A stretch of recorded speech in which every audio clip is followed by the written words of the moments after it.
Et salut à tous les amis, c'est CryptoPartage, c'est un plaisir de vous retrouver pour cette vidéo d'analyse du 19 avril 2021, début d'une nouvelle semaine. On attaque directement dans le vert. En même temps, il y avait des chances après le week-end qu'on a connu, il nous fallait quand même un rebond. Donc c'est ce qu'on est en train de faire pour le moment, avec un Bitcoin aux alentours des 57 000 $, plus 2%, Ethereum de retour à 2250 $. Et du côté des altcoins, on est évidemment dans le vert dans la majorité, mais on a quand même des alts qui sont en train de surperformer, enfin pas de surperformer Bitcoin, mais surtout ils sont plus hauts que lors de la correction qu'on a eu ce week-end, notamment Neo 123 $, VeChain aussi, il me semble à 0,26 $, plus 23%. Donc voilà, on a quand même de belles performances encore sur les altcoins. XRP de retour à 1,50. Le Dogecoin toujours présent, 0,33 $. On a aussi Link à 40 $, BNB 530 $. Enfin bref, globalement, ça fait quand même du bien de voir cette map dans le vert ce matin. On va voir si voilà, ça va se poursuivre dans la journée déjà. Et si même dans la semaine, on va avoir droit à une semaine de hausse, ou si on va poursuivre le mouvement initié ce week-end. Comme toujours, n'hésitez pas à mettre un petit pouce bleu, un petit commentaire et à vous abonner pour tous les nouveaux. Vous voyez, on est bientôt au cap symbolique des 10 000 abonnés. Je pense que voilà, ça devrait tomber cette semaine.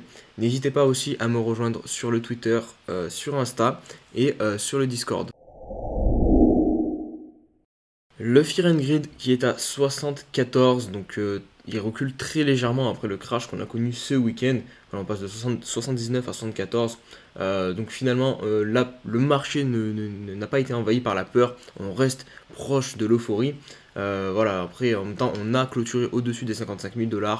Aujourd'hui, on fait un beau rebond, en tout cas au moment où je tourne la vidéo. Et évidemment, je pense que si on avait clôturé sous les 55 000 $, qu'on était venu se poser sur les 50 000, là, ça aurait commencé à un peu plus piquer. Je voulais aborder ce point qui, je pense, va être quand même très important à l'avenir. Donc, c'est les plateformes d'échange qui bug au moment des gros mouvements des crypto-monnaies et notamment Bitcoin, parce que c'est quand même lui qui leads encore le marché. Donc, quand Bitcoin imprime un énorme mouvement, donc là, on a eu moins 10 000 $ en une journée, souvent les plateformes d'échange bug, et ça c'est un problème récurrent. Déjà en 2017 lors du bull run on avait déjà ce problème là, mais là ce bull run il y a encore plus de volume, donc ça serait naïf de penser que par exemple quand Bitcoin va arriver au top de l'euphorie, au top du bull run, là où la volatilité du coup va être au maximum, les plateformes vont fonctionner de manière vont fonctionner parfaitement. Non, je ne pense pas.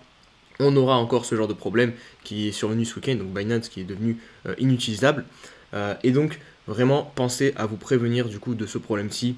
Essayez d'être prévoyant en mettant d'abord, si vous avez par exemple prévu de vendre Bitcoin à 100 000 $, et ben mettez un ordre de vente à Bitcoin, à 100 000 $ en amont, que le faites pas en gros dès que vous voyez Bitcoin qui monte à 100 000, allez hop, je vais aller vendre en plein moment de la volatilité. Et là, il y a de grandes chances que la plateforme ne fonctionne pas et que du coup, bah voilà, vous ne puissiez pas vendre au prix auquel vous le voulez.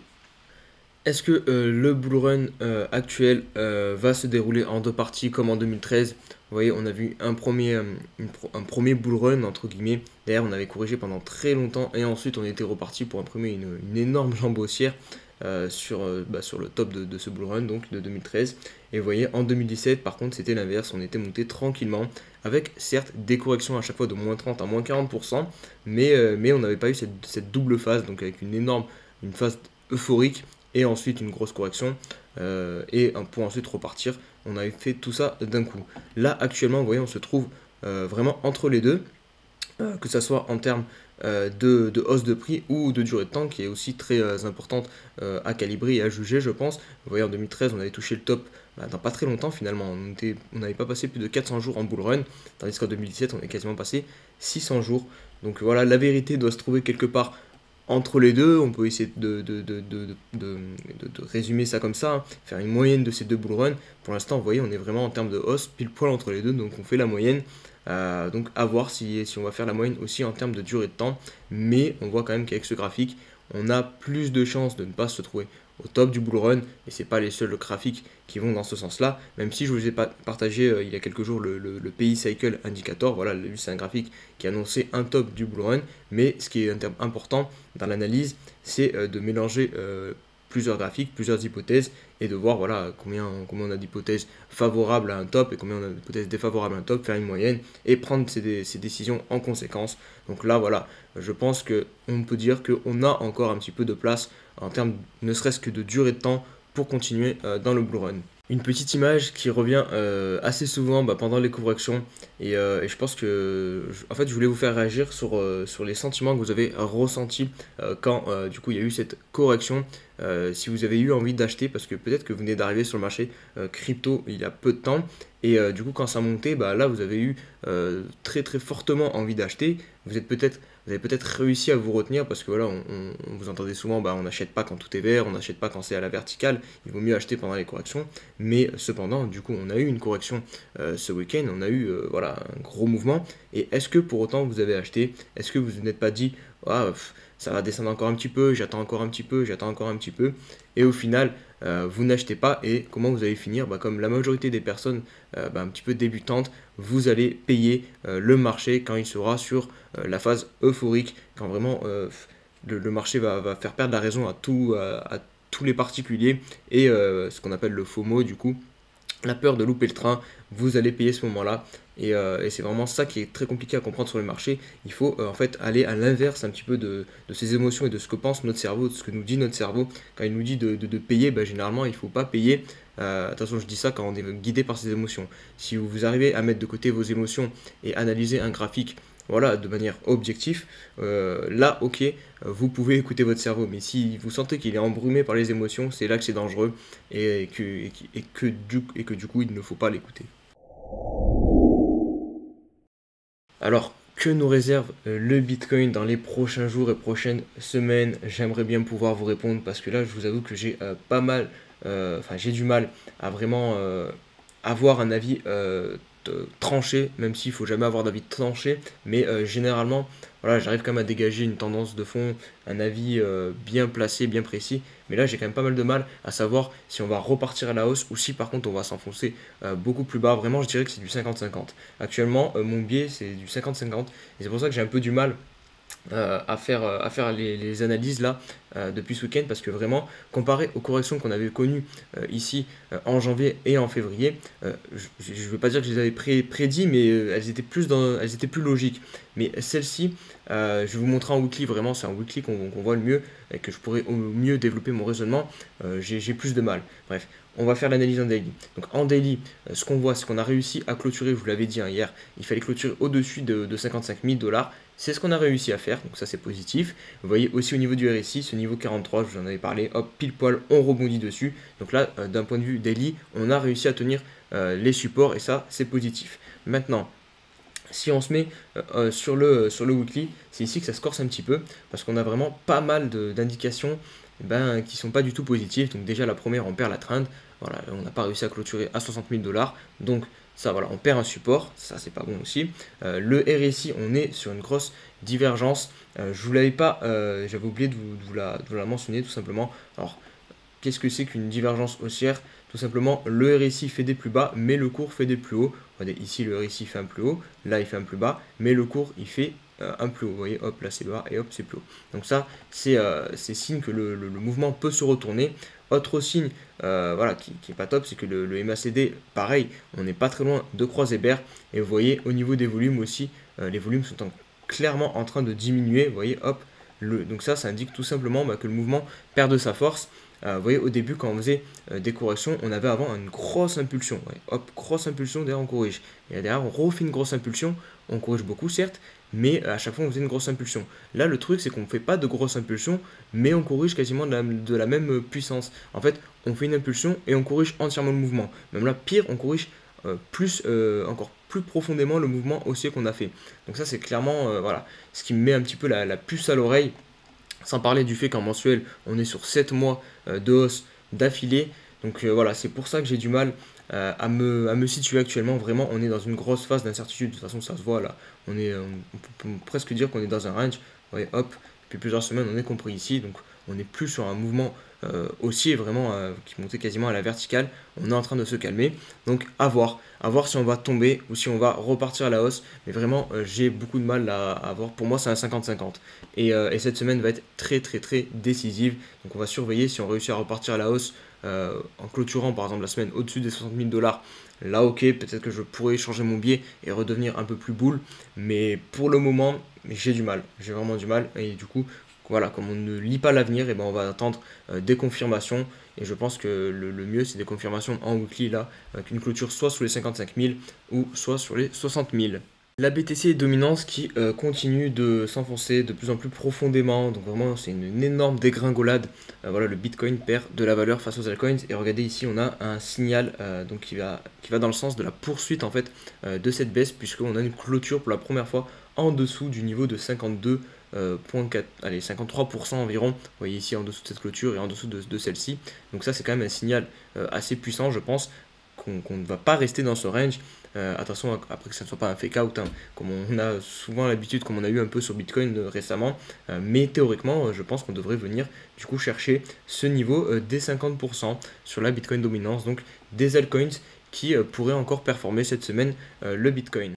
Allez, on débute les altcoins par l'Ethereum qui est dans une configuration bien plus sympathique que le Bitcoin, hein, puisque voilà, on vient de casser l'ATH ici des 2000 $, avec ce W, vous voyez, hop, ce double bottom.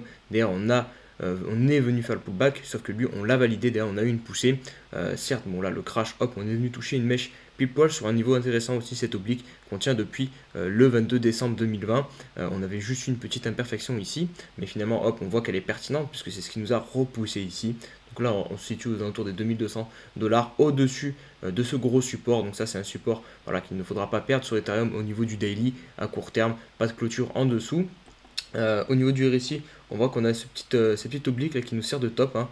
Donc il faudra la surveiller quand on va remonter. Attention, voilà, on sait qu'elle est pertinente. Ouais, on l'a travaillé 4 fois. Donc on se fera peut-être repousser aussi. Et je vais finir rapidement en weekly. Puisque voilà, pour comparer avec Bitcoin, vous voyez, hop, la trend qu'on tient depuis le début décembre sur Ethereum, on ne l'a pas perdu. Donc ça, c'est quand même bon signe aussi. Au niveau du RSI, vous voyez, on fait un double bottom. Donc ça aussi, c'est plutôt intéressant. Peut-être un signal voilà, qu'on a trouvé un bottom et qu'on va repartir, relancer aussi la machine sur Ethereum. Donc voilà, Ethereum, quand j'analyse le graphique, c'est bien plus bull que celui du Bitcoin. Allez, on va poursuivre avec Neo qui continue à bien performer pour son cas. Regardez, dès aujourd'hui, il a quand même réussi à faire une petite poussée jusqu'aux 134 $, donc c'est très très propre. Mais attention, vous voyez, ici c'est des niveaux que j'avais déjà repérés avant que le cours vienne, hein, tout simplement. Donc là, on est en train de buter, on est collé pile poil sous ce niveau-ci, donc qui correspond à ces clôtures-là, tout simplement, des 125 $. Donc attention, je pense que c'est pas le moment de rentrer sur Neo, voire même pas du tout. Regardez le RSI qui est positionné à 90 quasiment, donc c'est très très risqué et surtout on est sous résistance. Ça m'étonnerait pas du tout voilà, qu'on vienne buter cette semaine ici et qu'on revienne peut-être chercher ce niveau-ci pour peut-être repartir. Mais en tout cas, voilà, ici on arrive vraiment sur des zones très dangereuses où il ne fera pas bon de se placer sur Neo. Allez, on poursuit avec Elrond et c'est vraiment pas propre ce qu'on voit en daily puisqu'on a fait une clôture en dessous de ce niveau, donc 194 $ à peu près. Ça aurait été quand même bien plus intéressant de clôturer juste au-dessus. Ça aurait été un signal très très bull au final puisqu'on serait venu tout simplement valider le pullback de cette zone-ci de l'ancienne ATH. Malheureusement, c'est pas le cas en clôture en dessous.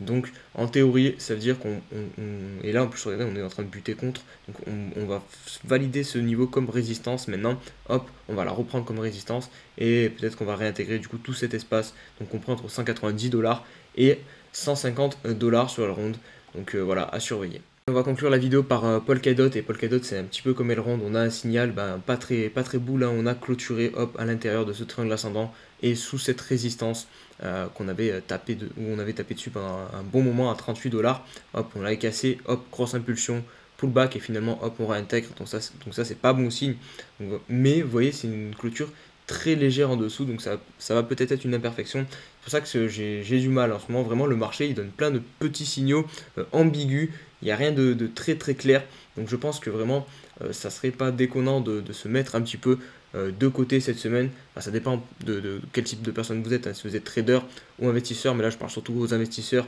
Voilà, vous touchez pas votre plan, voilà, vous pouvez, si vous avez investi pour du long terme, voilà, vous restez sur du long terme, mais pour toutes les personnes qui souhaiteraient peut-être rentrer actuellement, moi j'attendrai un peu de voir comment évolue le marché, voir où se dirige le marché, parce que vraiment on a énormément de signaux ambigus.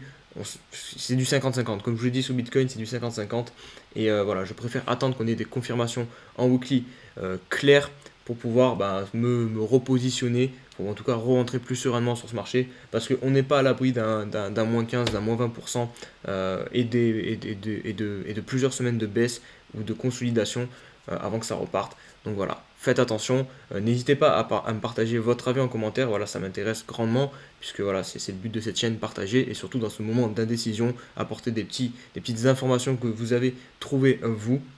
Et puis voilà, on va essayer d'avancer et de voir où nous mène ce marché crypto. Prenez soin de vous, on se dit à demain pour une nouvelle vidéo. Allez, ciao ciao.